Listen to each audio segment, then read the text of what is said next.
का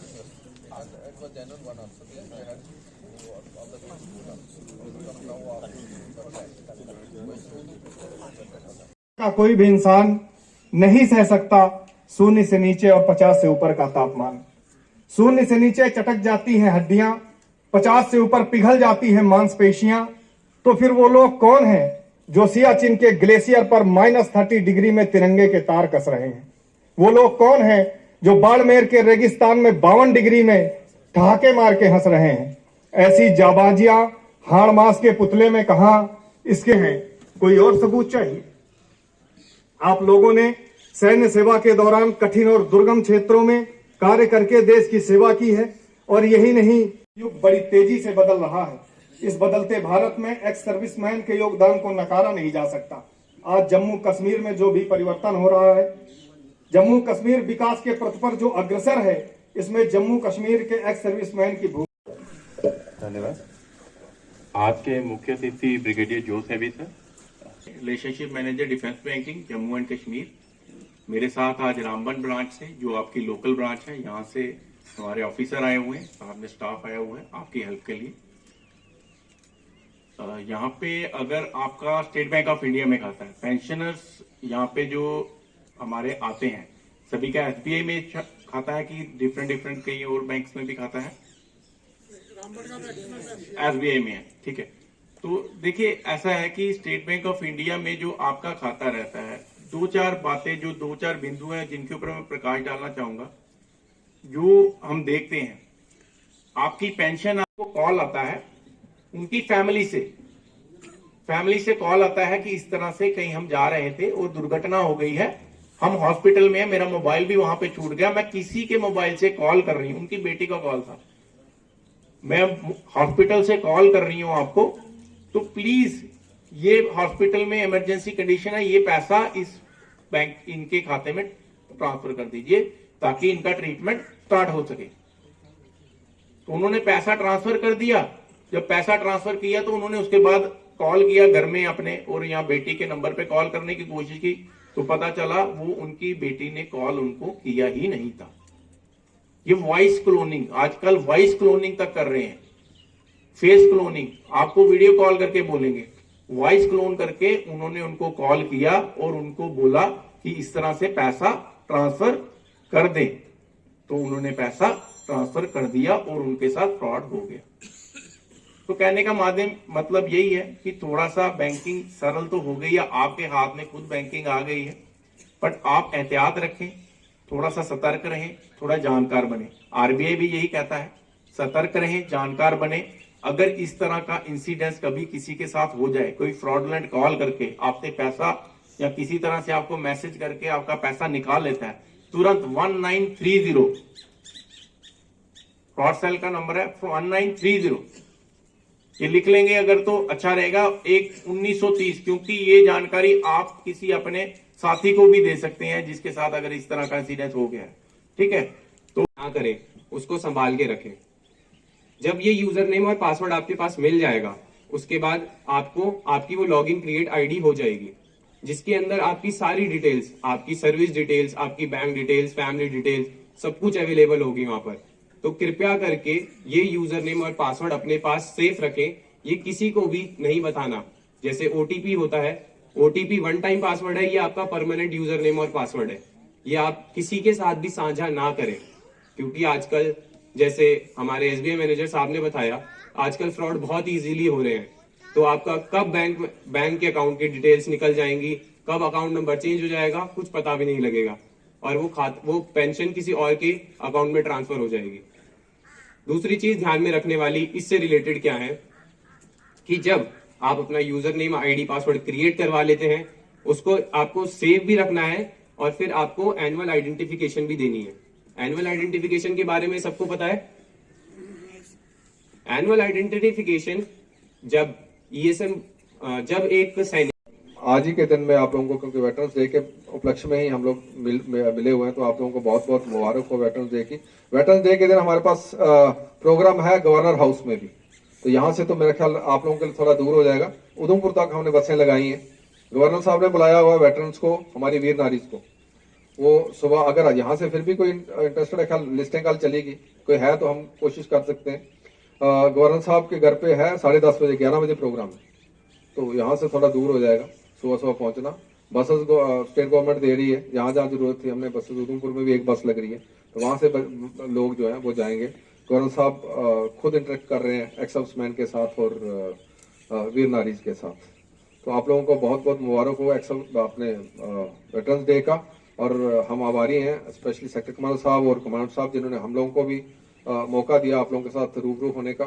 बहुत बहुत मेहरबानी, थैंक यू वेरी मच, जय हिंद। उसी सैनिक भावना, कर्तव्य निष्ठा के साथ काम कर रहे हैं और आगे बढ़ रहे हैं, विशेष उपलब्धि हासिल किया है। अब मैं माननीय मुख्य अतिथि ब्रिगेडियर जो सैबी, कमांडर 11 सेक्टर राष्ट्रीय राइफल से अनुरोध करता हूं कि वह उन वीरों को सम्मानित कर उनका मान बढ़ाएं। माननीय मुख्य अतिथि महोदय। लांस नायक रंजीत सिंह लालियाली साउथ पोस्ट पर एलएमजी पर तैनात थे। 8 अक्टूबर 2018 की शाम को आतंकियों की घुसपैठ की कोशिश को नाकाम करते हुए अपने सैनिक कर्तव्य का निर्वहन किया और वीर गति को प्राप्त हुए। देश और भारतीय सेना उनके बलिदान को सदैव याद करती रहेगी। श्रीमती सिंपू देवी, पत्नी शहीद लांस नायक रंजीत सिंह।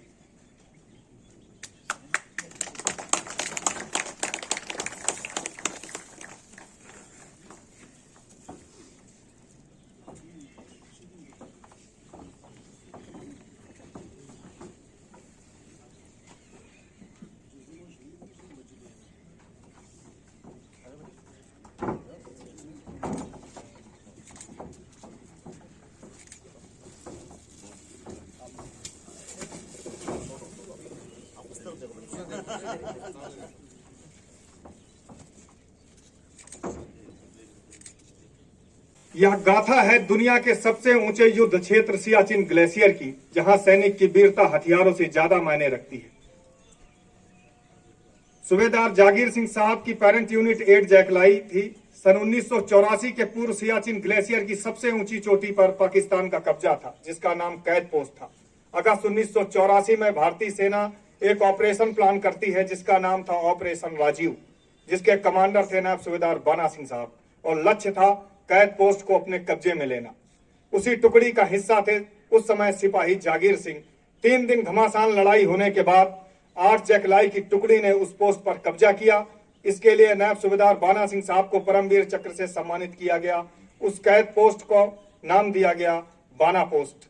सूबेदार जागीर सिंह साहब भी उसी टुकड़ी का हिस्सा थे, जिसके कारण साहब को 15 जनवरी 1985 को चीफ ऑफ आर्मी स्टाफ के प्रशंसा पद से नवाजा गया था। सूबेदार जागीर सिंह साहब।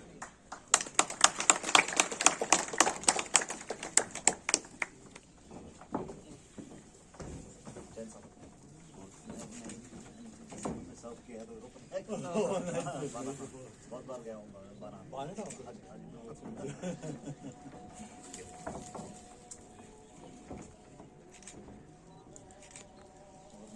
काफी अफसोस को जानता हूँ साहब।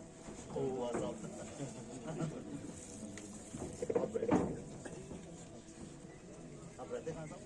ये टाउन में, ये पोस्ट ऑफिस। माननीय कैप्टन सुरेंद्र सिंह साहब सेना में सेवा के दौरान ऑफिसर एकेडमी चेन्नई और जूनियर लीडर विंग बेलगांव में इंस्ट्रक्टर रहे हैं। साहब की पेरेंट यूनिट 6 डोगराह थी। सेवानिवृत्त के उपरांत साहब जिला रामबन में एक्स सर्विसमैन डिस्ट्रिक्ट प्रेसिडेंट हैं। अलावा इसके साहब समय समय पर वीर नारी, वीर माताएं और एक्स सर्विसमैन की समस्याओं को आगे उठाते रहते हैं। और साहब सावलकोट में जो हाइड्रो इलेक्ट्रिक प्रोजेक्ट बन रहा है उसके सिक्योरिटी मैनेजर हैं। ऑनरी कैप्टन सूबेदार, ऑनरी कैप्टन सुरेंद्र सिंह साहब।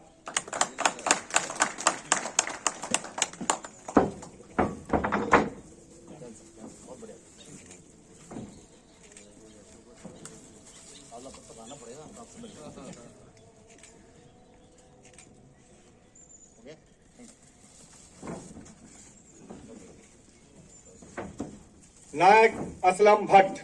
नायक असलम भट्ट की पेरेंट यूनिट 2 जैकलाई थी। सेवानिवृत्त होने के उपरांत इन्होंने वेजिटेबल की खेती शुरू की, उस पर नए नए प्रयोग किए। अभी हाल ही में इन्होंने कीवी फ्रूट की खेती शुरू की है। यह एक विदेशी फ्रूट है और भारत में मुख्यतः हिमाचल प्रदेश और उत्तराखंड में पैदा किया जाता है। और मनुष्य में प्लेटलेट सेल बढ़ाने में इसका इस्तेमाल किया जाता है। अभी 5 कैनाल कीवी के पौधे इन्होंने लगाए हैं और पैदावार होने लगी है। कीवी फ्रूट के प्रोडक्शन के कारण आज समूचे जम्मू कश्मीर में नायक असलम भट्ट किसी पहचान के मोहताज नहीं है। नायक असलम भट्ट।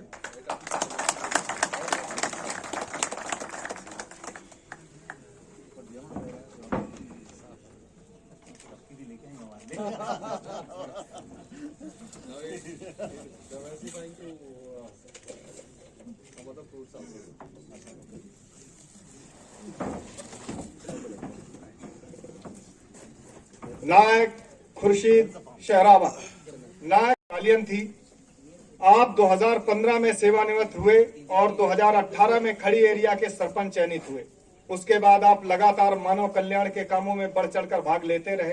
आज तकरीबन 200 एक्स सर्विसमैन को आपने रोजगार के अलग अलग क्षेत्रों में काम पर लगाया हुआ है। आज खड़ी और सुमन एरिया में नायक खुर्शीद सहरावत किसी पहचान की मोहताज नहीं है। सभी लोग उन्हें जानते और चाहते हैं। नायक खुर्शीद सहरावत। आप पहले मिले थे ना वॉलीबॉल मैच के दौरान, बड़े क्या खबर है, खबर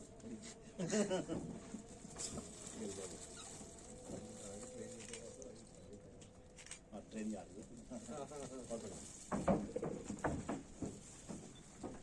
है कि जैसे मरुस्थल से यकायक जंगल हो गए हैं, जैसे मरुस्थल से यकायक जंगल हो गए हैं, आपका सानिध्य पाकर हम मुकम्मल हो गए हैं।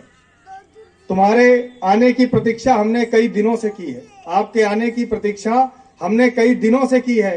इतना सोचा है कि पागल हो गए हैं।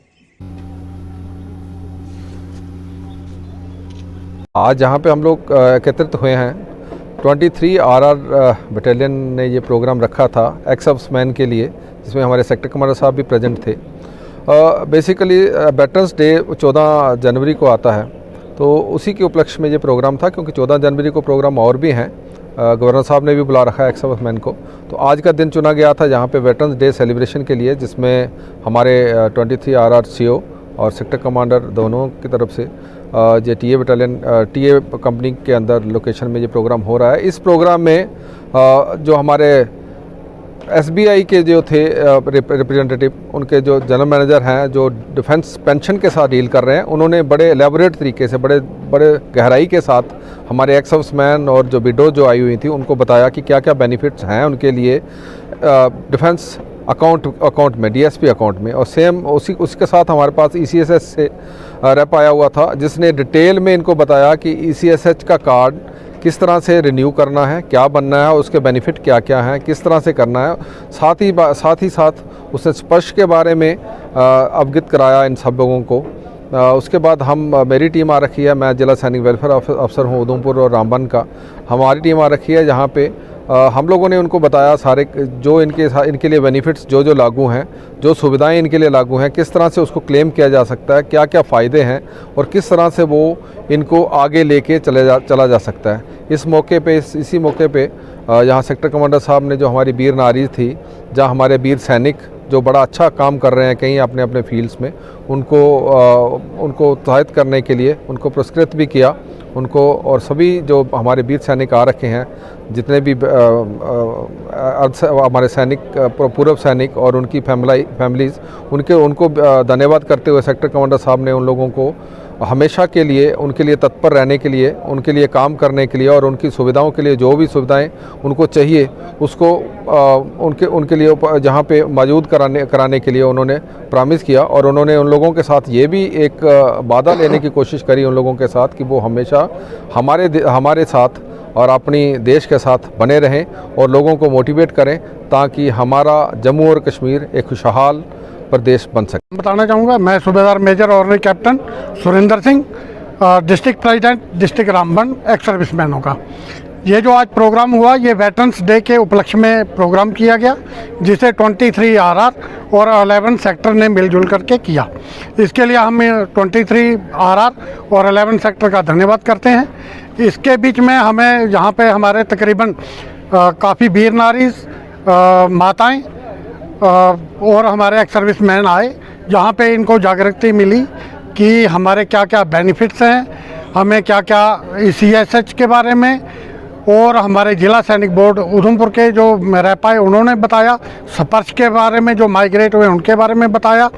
तो हमारे समय समय पर इस प्रकार के कार्यक्रम होने चाहिए ताकि हमें इस प्रकार की जो है अवेयरनेस मिलती रहे।